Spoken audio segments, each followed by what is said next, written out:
Well, hello and welcome to this week's edition of Larry's Trackside Teaser as I preview every NASCAR weekend either live here on X, on YouTube, or on Spotify. Live every Tuesday at 2 p.m. Eastern Time. Got on a little late today, woke up a little late, still working on graphics for the season, still setting up for the full season, but I'm ready to preview Echo Park Speedway, the Auto Trader 400. So let's get into it, previewing Echo Park Speedway, or what I would like to call it, Atlanta Motor Speedway this weekend. And it looks like there is a chance of rain. I hate to say that, so let's get right into it here. Here we got the weekend facts here for the Auto Trader 400 at Echo Park Speedway. Echo Park Speedway, of course, located in Hampton, Georgia, roughly around a 1.5 mile speedway. I don't know what you really want to call it at this point. I wouldn't quite call it a super speedway. Wouldn't quite call it a speedway. That's why some people have been doing this drafting track thing. I'm not a fan of that.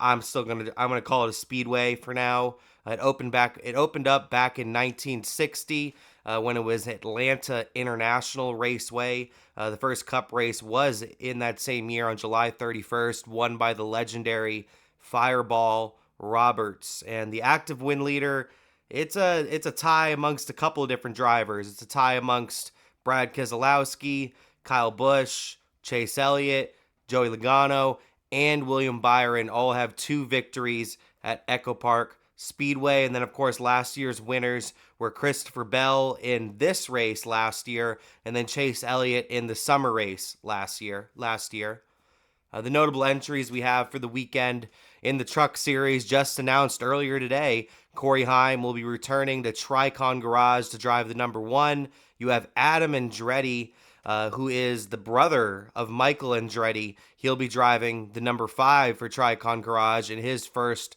Craftsman Truck Series start. You have Kyle Busch, aka Rowdy, driving the number 7 for Spire Motorsports. The number 25, the free agent truck for Ram this week, is driven by Ty Dillon. And the number 45, making his second straight Truck Series start, is Ricky Stenhouse Jr. John Hunter Nemechek making his second straight start for Friesen in the number 62. And then Carson Hocevar also making another start, driving the number 77 for Spire Motorsports, which is the team he races for in Cup.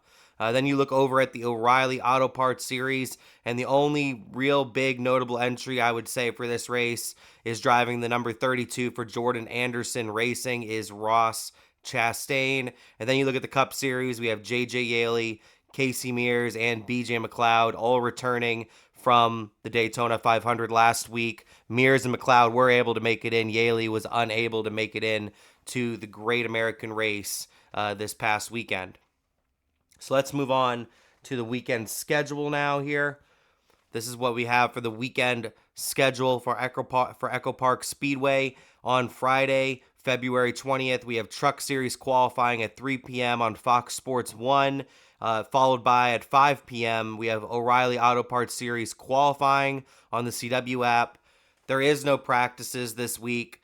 I'm personally, I've made it very clear on this channel, I'm not a fan of them not doing practices anywhere, even at a super speedway, or in this case a speedway. It's even more prevalent at a track like Atlanta, because every time they come here the surface is a little bit different, so they're not going to have the cars perfectly set up going into qualifying.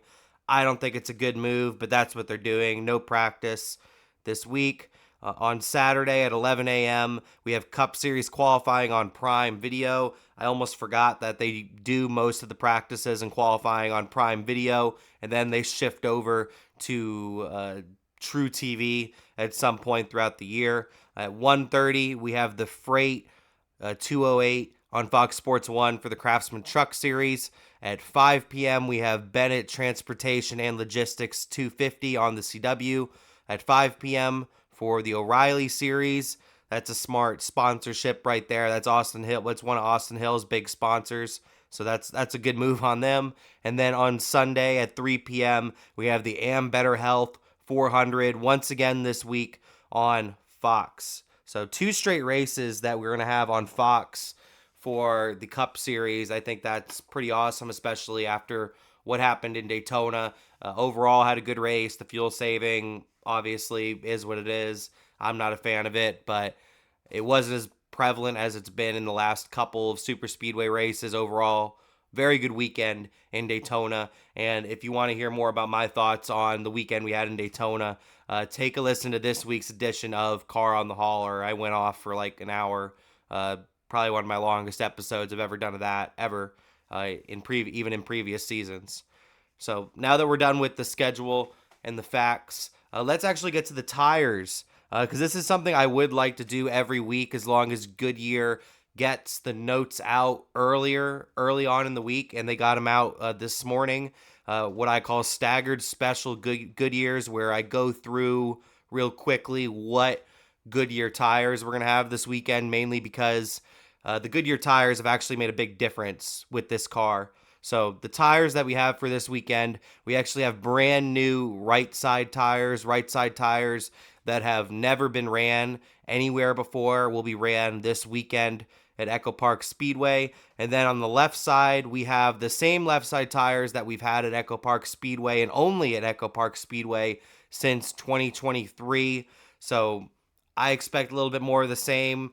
I enjoy Atlanta right now, even though I still prefer old Atlanta. I prefer old Atlanta still, especially in this generation of car. This generation of car, I think, would do really well at old Atlanta. But the thing I do like about new Atlanta, it is a similar feel to like old Daytona or old Talladega before the next gen era. And it's not necessarily because the track is built the same or something like that. It's mainly because it really has these drivers actually racing. They get uncomfortable in the race cars. And from what I've heard, the hotter the track is, the more slick it will be for these drivers at Atlanta. And the summer race is when they tend to have a little bit more ill-handling race cars. But it looks like we're not going to face that. I kind of skipped over real quick, but let me pull it back up here because I did kind of skip over it. Real quick. Back to the weekend facts. Let's take another look at this weather report on the bottom, because it looks like we're going to have some pretty cold temperatures on Sunday. It looks like it could be anywhere between like 50 and 30 degrees on Sunday. It looks like we won't get rain on Sunday, but it looks like we might get rain Friday, Saturday. But Sunday looks like it could be quite cold out there. So I'm interested to see how the cars end up handling, how the tires react.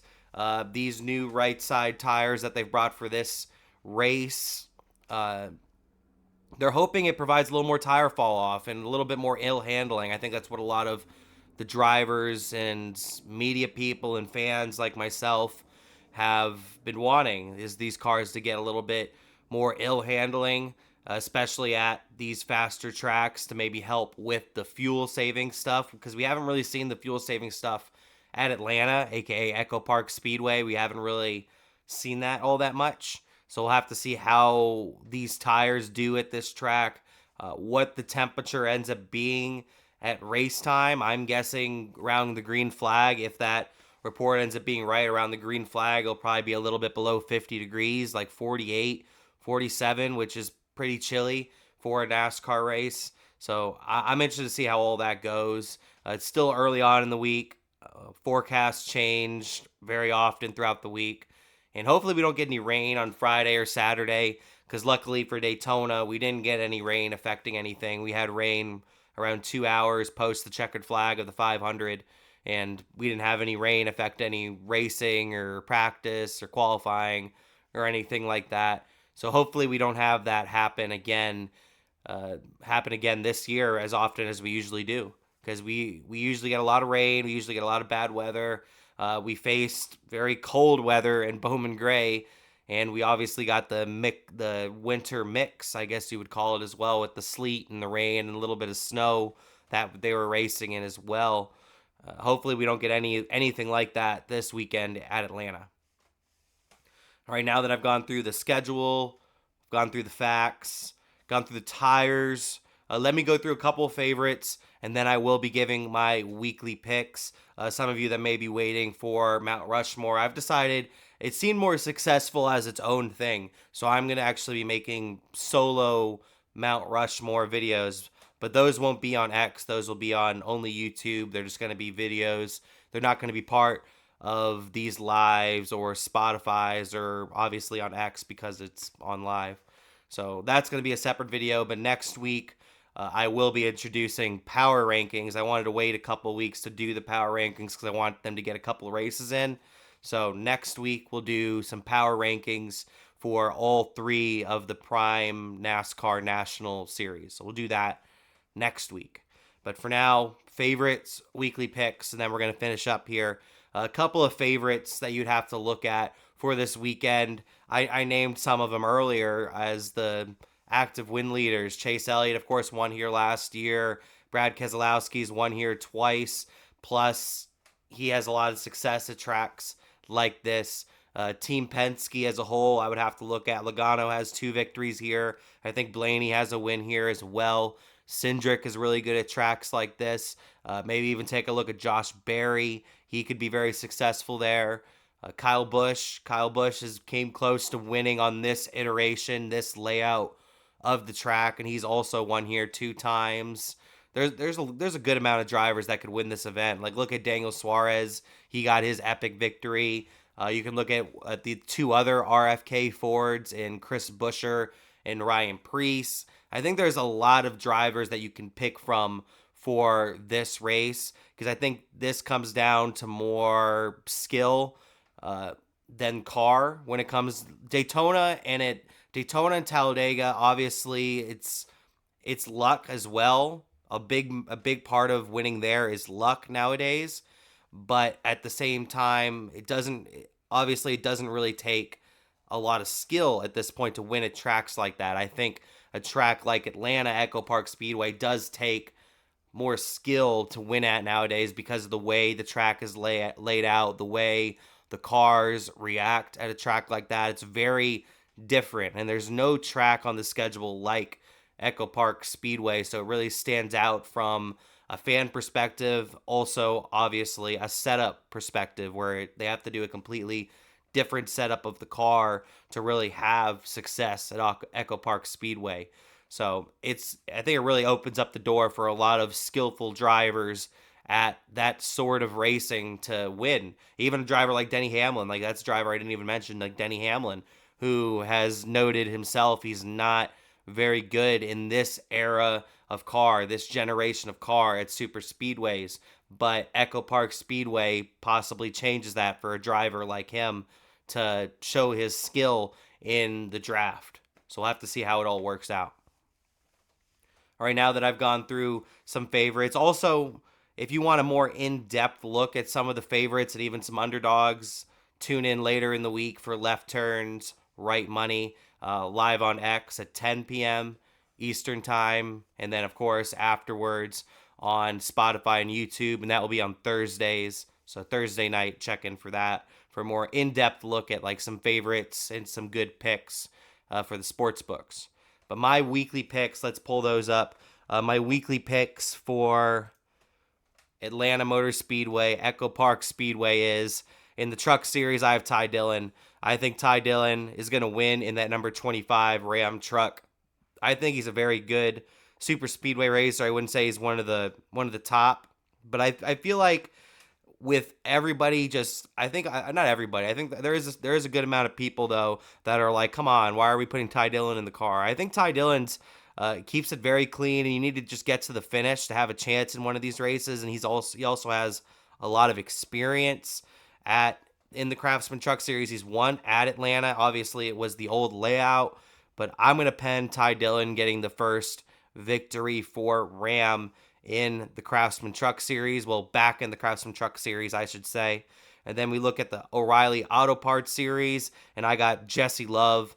His teammate Austin Hill won last week. I think when it comes to racing like this, where it's a little bit more ill handling, I feel like Jesse Love is the slightly better driver when it comes to this sort of racing where you're dealing with more of a ill handling sort of race car. So I think Jesse Love is going to get the victory at Atlanta Motor Speedway. I don't think I have to say much more than that because I think we've all seen how good RCR and RCR affiliated cars are at tracks like this. They're just completely dominant. So I think it's really between Jesse Love, Austin Hill, maybe the Viking Motorsports guys, a couple of other cars as well that are RCR affiliated that are really going to be able to compete for this win. And then we look at the Cup Series, and I have Brad Keselowski, Brad K. I have Brad Keselowski returning to victory lane to win at Echo Park Speedway. I know he was really upset at the end of the Daytona 500 with what Riley Herbst did, but I think he gets back to victory lane in this race and pretty much forgets about last week in Daytona. But let me know your thoughts in the comments. Who are your picks to win the Trucks, the O'Reilly Series, and the Cup Series at Echo Park Speedway? All right, that'll do it, actually, for this week's edition of Larry's Trackside Teaser. A little bit of a shorter one this week without there being Mount Rushmore. But like I said, next week we'll have the first edition of my power rankings. I haven't decided what I'm going to call that yet, but we'll have power rankings next week for either top 5 or top 10. I haven't really decided that actually yet if I want to do top 5, top 10. But tune in next week for the power rankings for, where do we go? Oh, COTA. So COTA. Those are going to be some, we're going to look forward to COTA next week. It took me a second to remember where we're going. But thanks for tuning into this week's edition. I'm Trackside Larry saying peace.